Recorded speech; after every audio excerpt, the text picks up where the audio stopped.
Shalom, bertemu kembali di YouTube kami, Pelita Hidup Channel.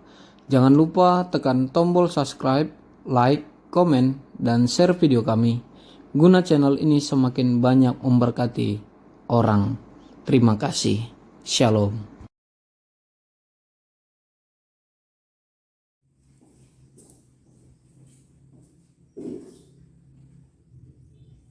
Shalom bagi kita semuanya. Apa kabar? Ya, baik.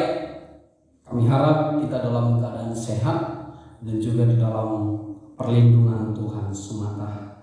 Sebelum kita mendengarkan firman Tuhan pada hari ini, ada baiknya kita berdoa terlebih dahulu. Kita berdoa. Bapa kami di sorga, kami bersyukur ya Tuhan, hari ini kami akan mendengarkan firman Tuhan sebagai pegangan hidup untuk kami menjalani hari-hari kami. Terpujilah nama Tuhan, di dalam nama Yesus kami berdoa. Amin. Bapak Ibu saudara-saudara yang dikasihi Tuhan Yesus Kristus, firman Tuhan yang terambil pada saat ini yaitu dari 2 Tesalonika 2 ayatnya yang ke-13 sampai ayatnya yang ke-17. Sebelumnya kami akan bacakan untuk kita semuanya.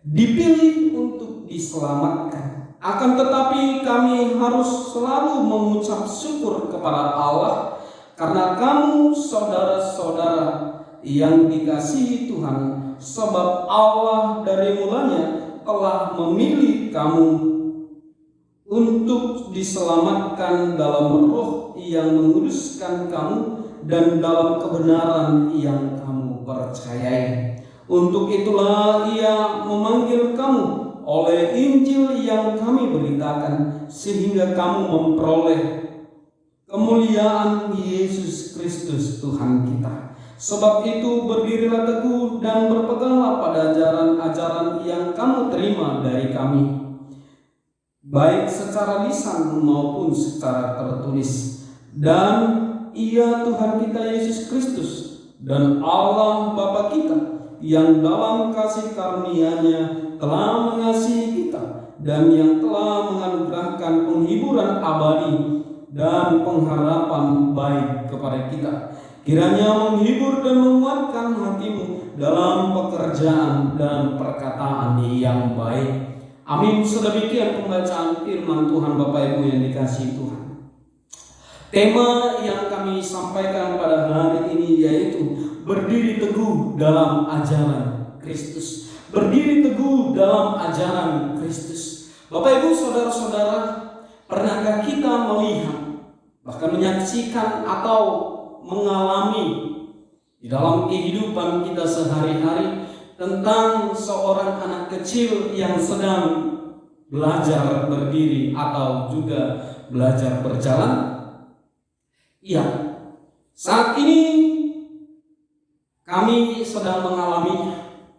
Kami memiliki seorang anak kecil yang di setiap harinya kami mengajarinya untuk dia bisa berdiri dan juga berjalan.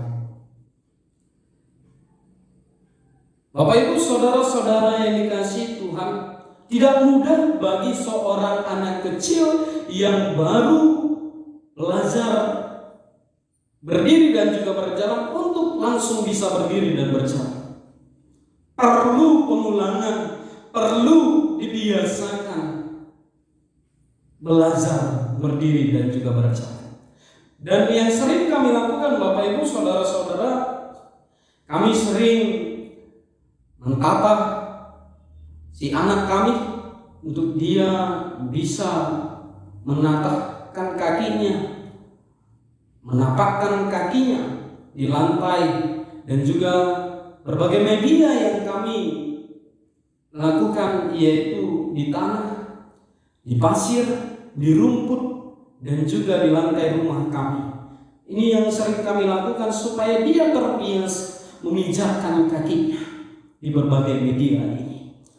Dan juga Bapak Ibu saudara-saudara, untuk melakukan ini tidak mudah atau tidak gampang.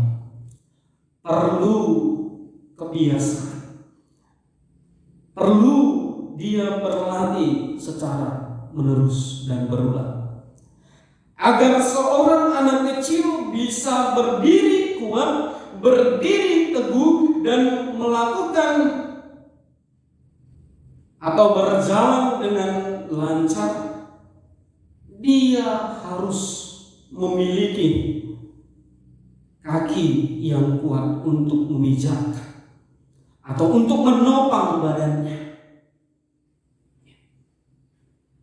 dan perlunya dibiasakan setiap harinya.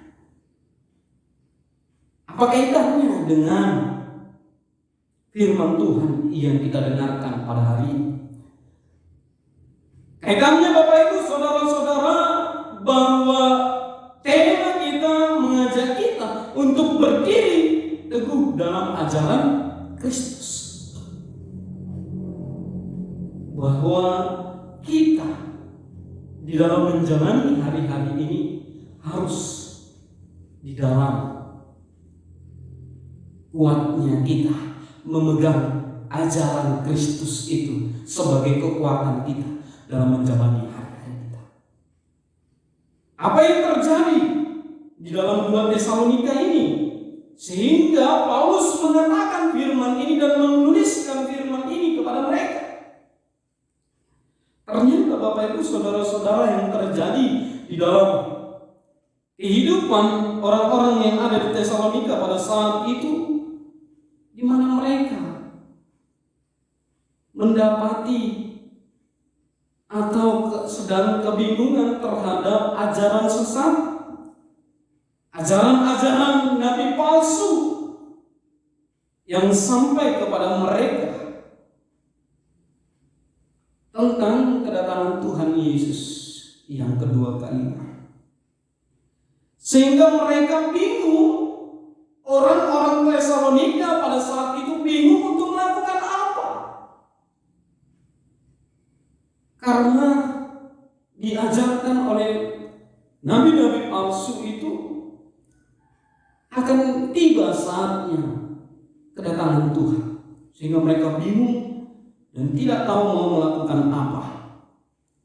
Sehingga Rasul Paulus mengingatkan mereka, hiduplah sebagaimana biasanya hidup. Jangan sampai kamu kebingungan atau bahkan tidak melakukan apa-apa, tetapi hiduplah sebagai orang-orang Kristen di dalam melakukan kewajibannya. Yang pertama Bapak Ibu Saudara-saudara. Dan yang selanjutnya juga berkembang di dalam kehidupan orang-orang di Tesalonika pada saat itu, bahwa tidak mementingkan tubuh. Karena apa dikatakan? Karena tubuh itu akan disempurnakan oleh roh. Inilah akibat daripada ajaran-ajaran palsu, sehingga mereka hidup bermalas-malasan. Seakan-akan, ya, aku akan dikenyangkan oleh roh. Tanpa bekerja juga, tanpa makan juga, saya akan hidup oleh roh saya. Tetapi Paulus mengingatkan mereka bahwa mereka harus senantiasa bekerja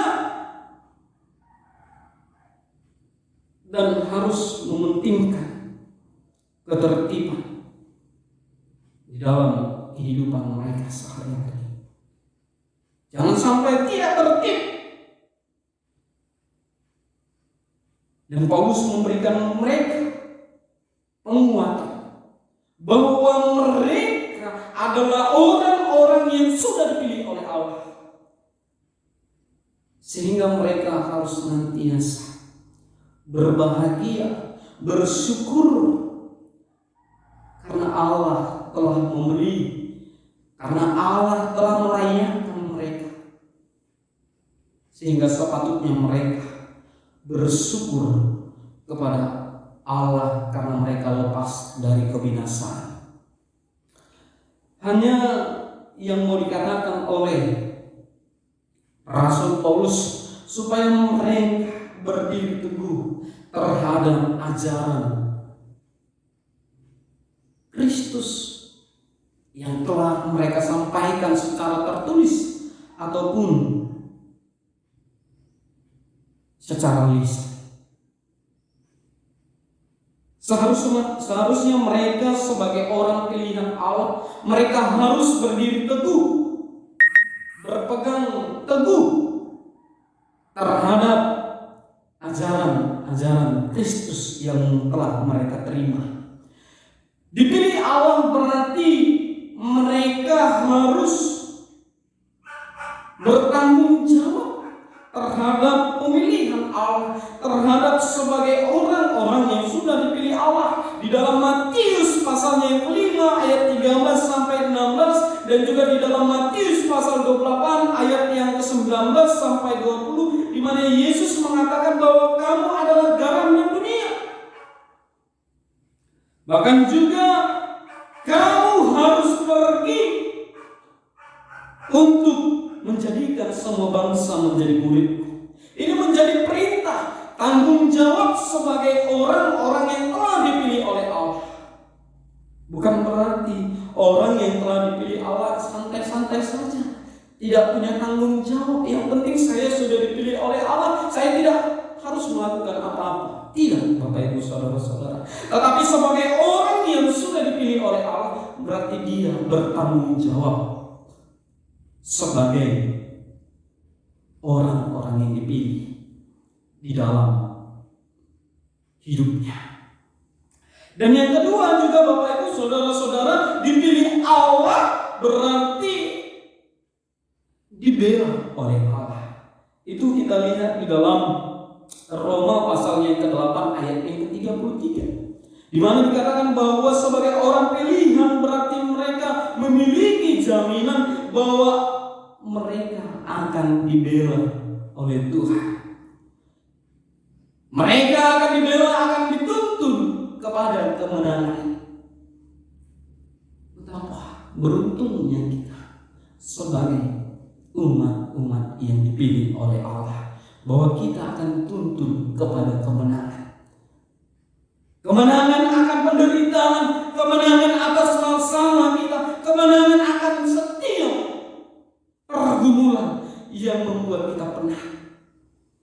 Kita akan terlepas dari segalanya, bahkan juga kemenangan terhadap dosa-dosa kita. Dan sebagai orang yang dipilih oleh Tuhan, berarti dia bertanggung jawab juga untuk memelihara imannya. Itu bisa kita lihat di dalam Titus pasalnya yang pertama ayat yang pertama, bahwa orang pilihan Tuhan mempunyai tanggung jawab untuk memelihara imannya agar tetap teguh di dalam Tuhan. Ini menjadi sangat penting di dalam kehidupan setiap orang yang percaya, bahwa dia harus tetap memelihara imannya dengan teguh. Dipilih oleh Allah bukan berarti terlepas dari masalah. Dipilih oleh Allah bukan berarti terlepas dari pergumulan, terlepas dari penderitaan. Tetapi dipilih oleh Allah berarti juga kita harus kuat di dalam menjalani keseharian kita. Dipilih oleh Allah berarti kita bertanggung jawab. Dipilih oleh Allah berarti kita dituntun kepada kemenangan, dan dipilih oleh Allah berarti kita bertanggung jawab untuk memelihara iman kita. Di berbagai keadaan situasi yang terjadi dalam kehidupan kita, pentingnya kita harus mengingat iman kita. Orang-orang Tesalonika pada saat itu, Bapak Ibu Saudara-saudara, mereka bingung terhadap ajaran-ajaran yang sesat, ajaran-ajaran yang berkembang yang ada pada saat itu, sehingga mereka bingung. Bersyukur dengan kehadiran Paulus lewat tulisan, supaya mereka tetap dikuatkan dan berdiri teguh di dalam ajaran Kristus, sehingga mereka boleh kuat, boleh dihiburkan, dan tetap di dalam pengharapan mereka kepada Tuhan. Ini menjadi kekuatan kita sebagai orang-orang Kristen juga, sebagai orang-orang yang percaya kepada Kristus. Harus semata-mata tetap berpegangan kepada Yesus sebagai Tuhan dan Allah kita. Yang pertama menjadi refleksi aplikasi dalam kehidupan kita, bahwa apapun pergumulan masalah kita, hidup kita, tetaplah kita berpegang teguh dan percaya kepada ajaran Kristus, percaya kepada firman Allah yang telah kita terima di dalam kehidupan kita sehari-hari, bahwa kita mengimani bahwa Allah akan turut bekerja dan menolong kita di dalam setiap kehidupan kita, baik susah maupun senang, baik sakit atau sehat, berbahagia atau tidak di dalam kebahagiaan, Tuhan akan senantiasa ada bersama kita. Dan yang kedua, kita harus mampu bersyukur dengan masalah yang terjadi dalam kehidupan kita. Bukan berarti setiap orang yang percaya punya masalah lari daripada Tuhan, meninggalkan Tuhan, dan tidak lagi percaya kepada firman Tuhan. Tetapi dengan masalah ini, kita mau dilihat sejauh mana kita mau mengandalkan Tuhan di dalam perjalanan kehidupan kita, dan semurni apakah iman kita kepada Tuhan.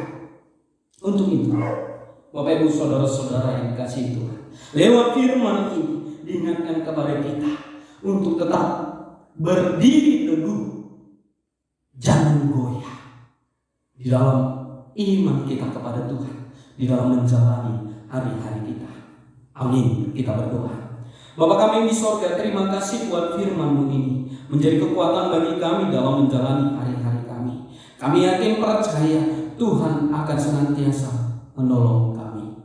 Di dalam nama Yesus Kristus kami berdoa. Amin.